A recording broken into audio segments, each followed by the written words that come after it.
Good morning, my dear students. Today's video lecture is for the benefit of students of UG Semester 5. In this lecture, I'll be discussing today a play by George Bernard Shaw, a playwright who is supposed to be the greatest after Shakespeare in English literature. George Bernard Shaw was born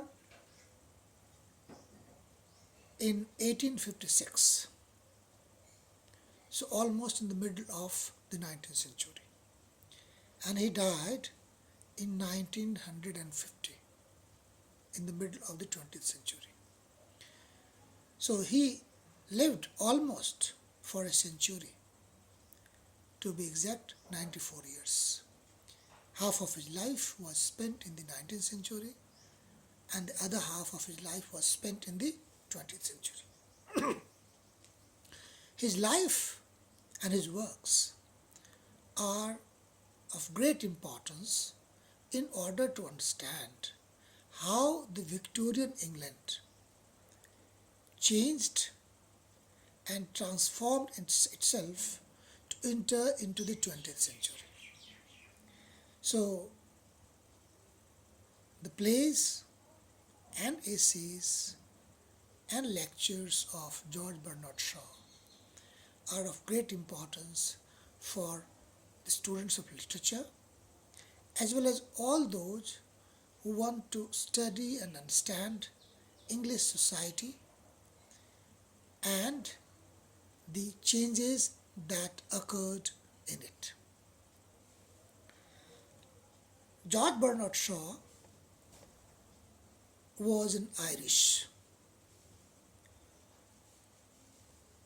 His childhood was spent in Ireland. Thereafter, he came to England following his mother. When he came to England, he worked in different publications in the capacity of reporter and reviewer. He worked as a music critic for the Star and a drama and play critic for the magazine The Sunday Review.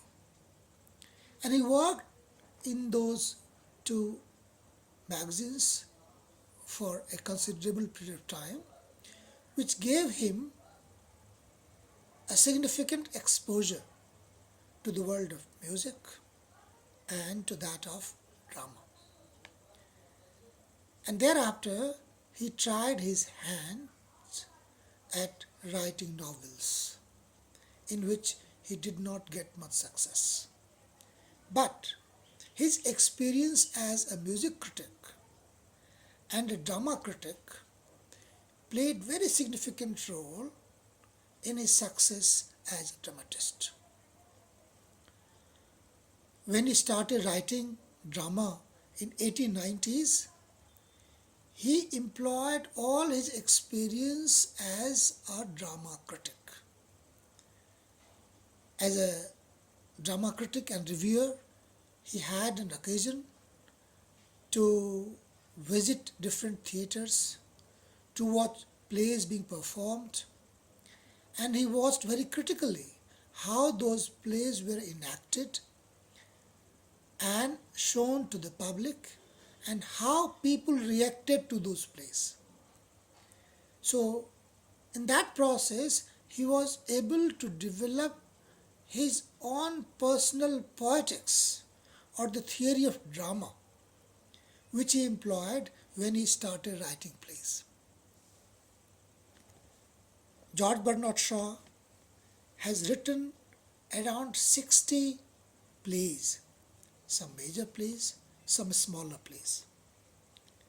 Two of his collections are very famous.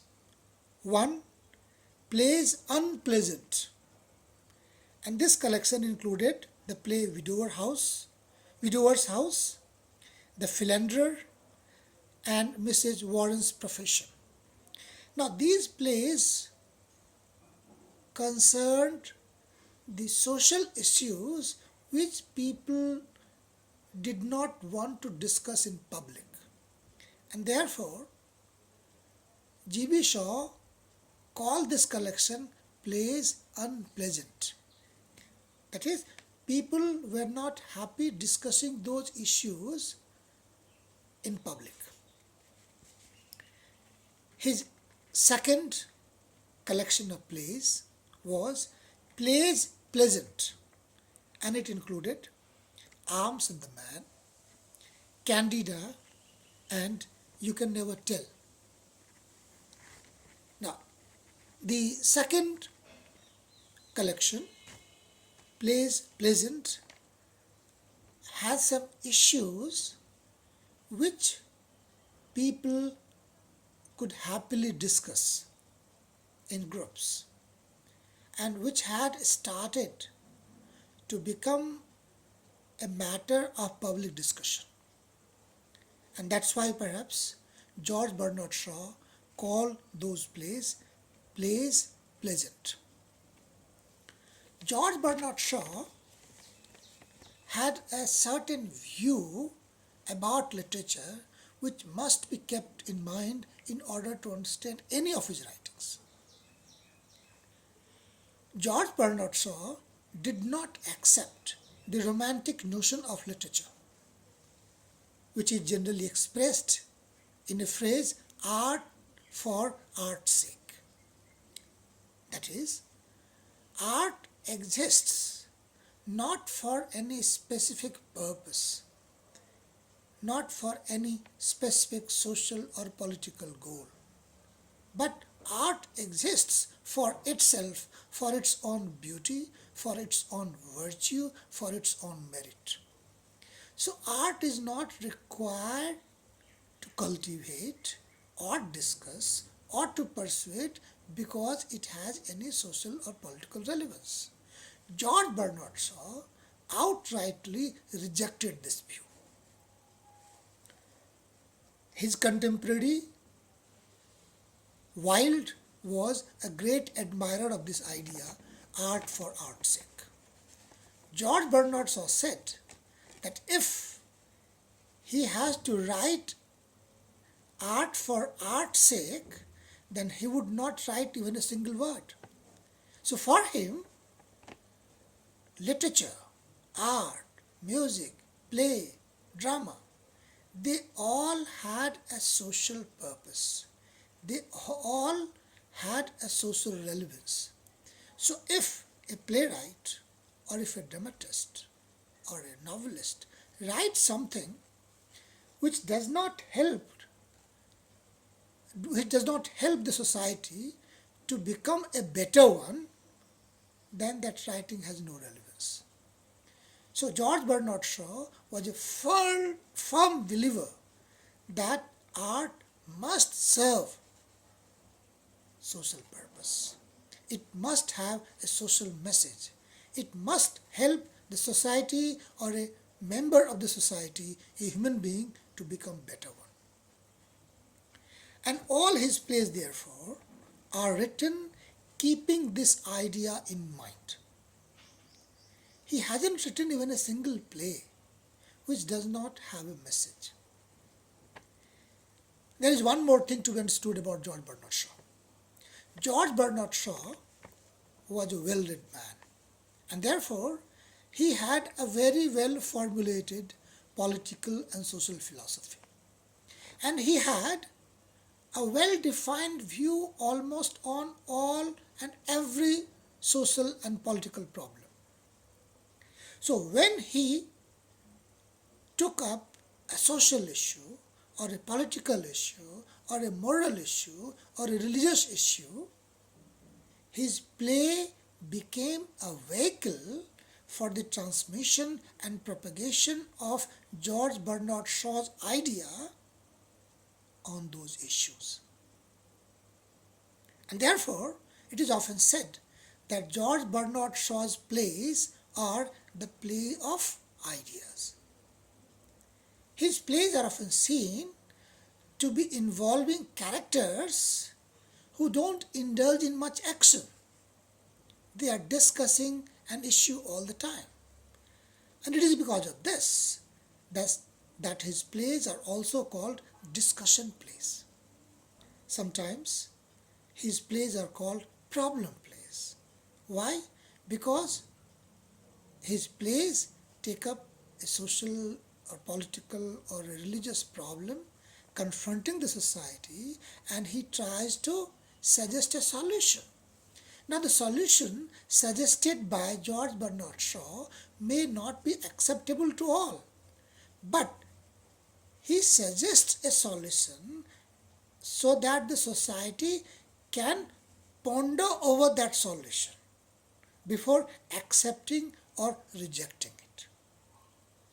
This play, Candida, is also an important play by George Bernard Shaw. Why?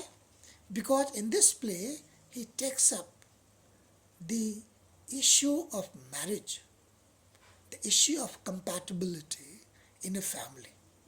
Now, this was a burning issue in the Victorian society because the society was divided into two groups.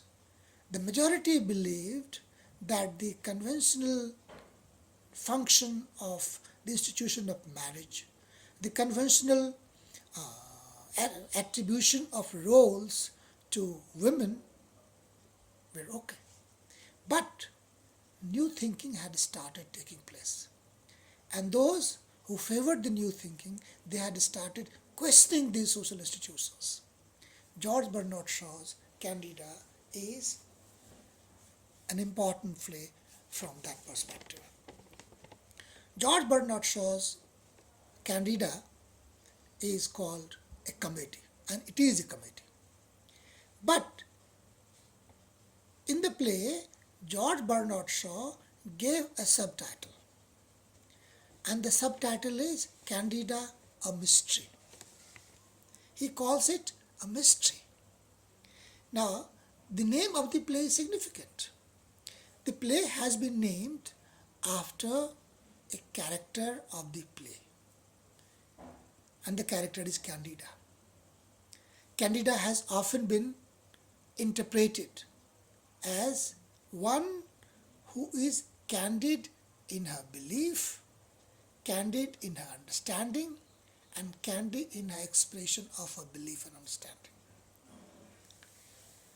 So the play is named after Candida, and it is being called a mystery. Now, this identical relationship between the main title and the subtitle of the play makes the reader, makes the audience think. Because how can something which is candid, which is frank, be mysterious? And how can something which is mysterious can be candid, can be frank? So, the play starts with fodder for thought from the title itself. The play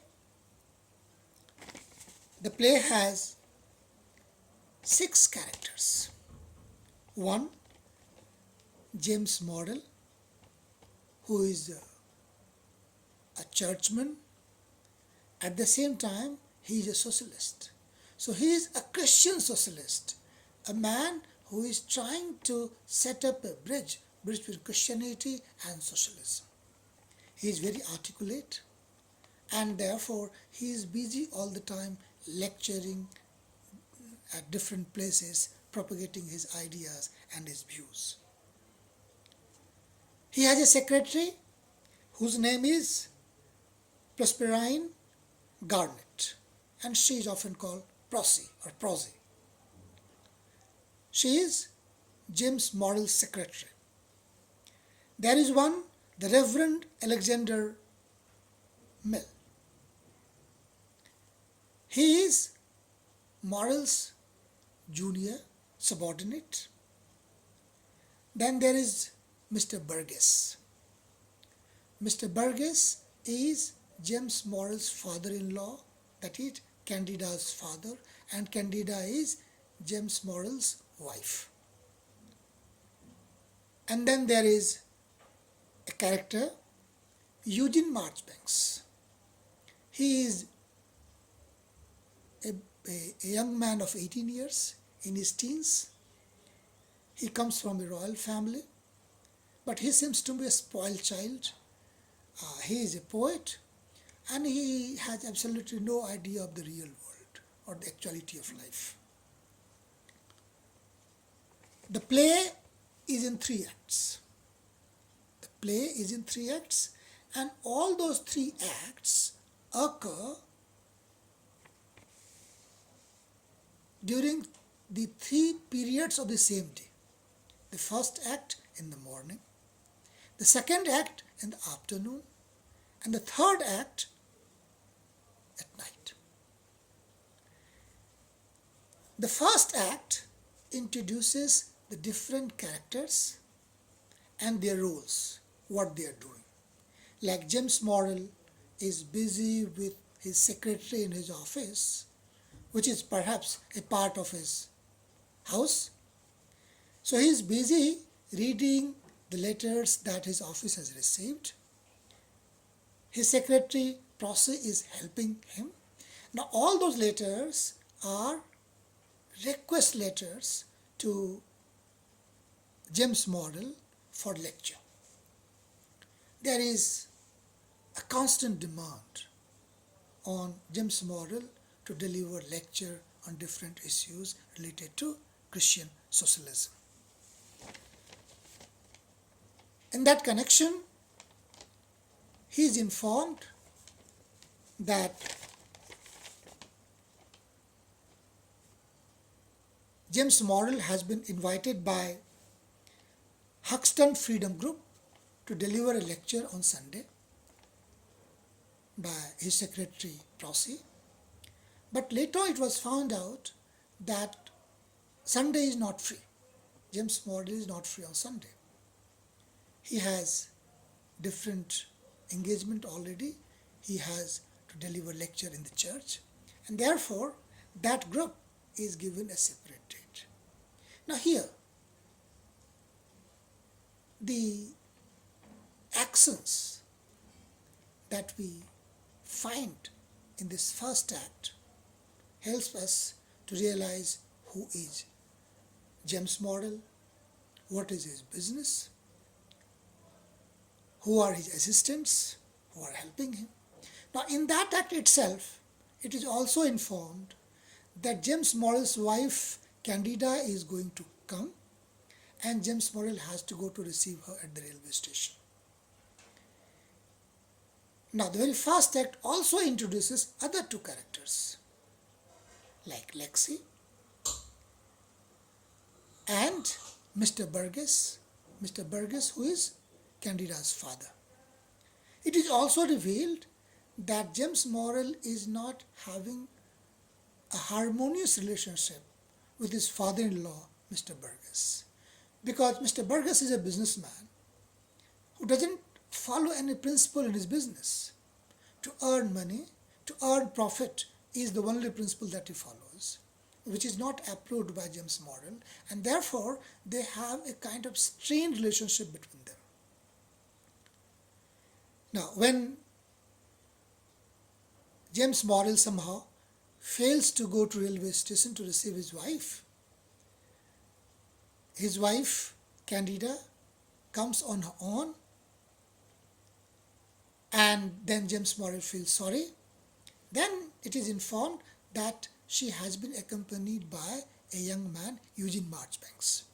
Now this Eugene Marchbanks is the same person whom James Morrill had picked up from a footpath, and feeling pity on him, he took him to his house, and from that time Eugene Marchbanks has been there.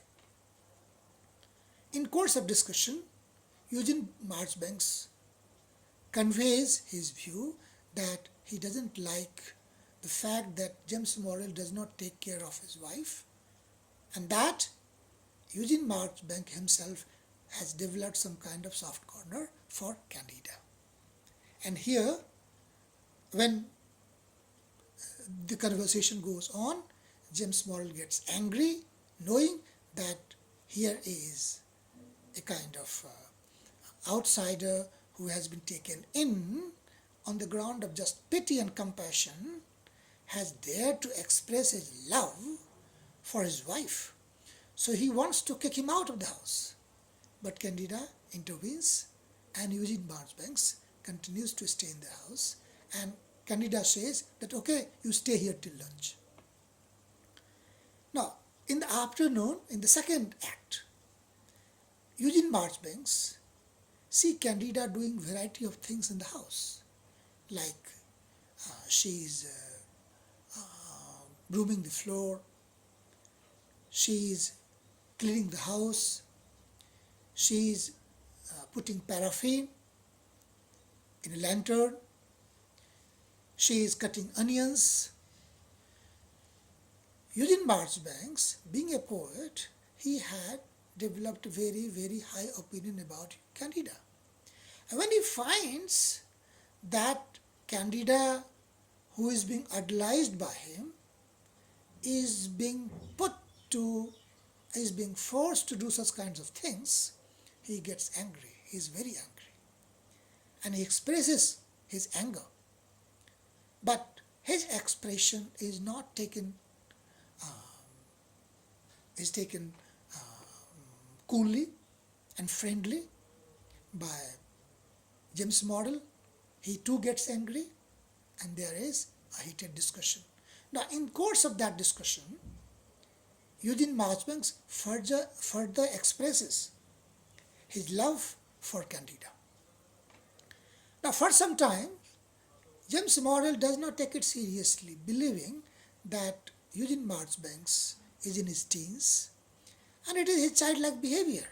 Otherwise, how can someone express his love for a married woman in front of a husband? But when James Morrill is convinced that Eugene Marchbanks is not playing any prank, he is serious about it, then he gets angry. Now, the discussion reaches a level in the third act where Candida says that now she will have to decide. Or rather, it is decided by James Morrill and Eugene Marchbanks that Candida should be given a chance to show her love or real love, whether she loves Eugene Marchbanks or her husband James Morrill. So this proposal is put to her and she easily accepts it. Now, the scene in which Candida weighs the weight of love of both the characters, her husband James Morrill and Eugene Marchbanks, is called Oxon scene. So there, both of them, Eugene Marchbanks and James Morrill, are asked to say what they can offer to Candida and why should Candida live with them. So both James Morrill and Eugene Marchbanks offer whatever they had, like James Morrill offers social security, the protection of the family, economic support, etc., etc., etc.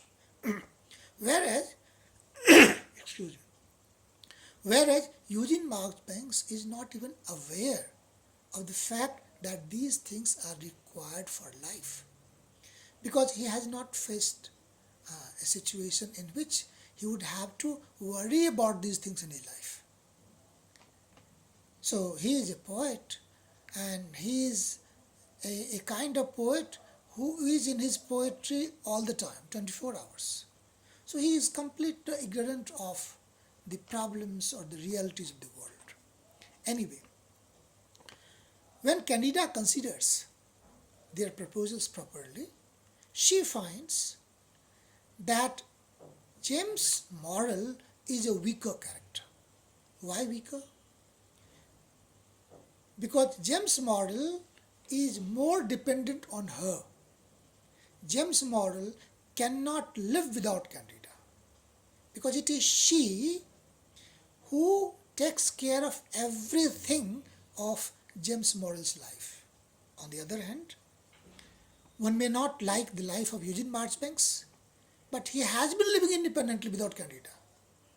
How would James Morrell live without Candida?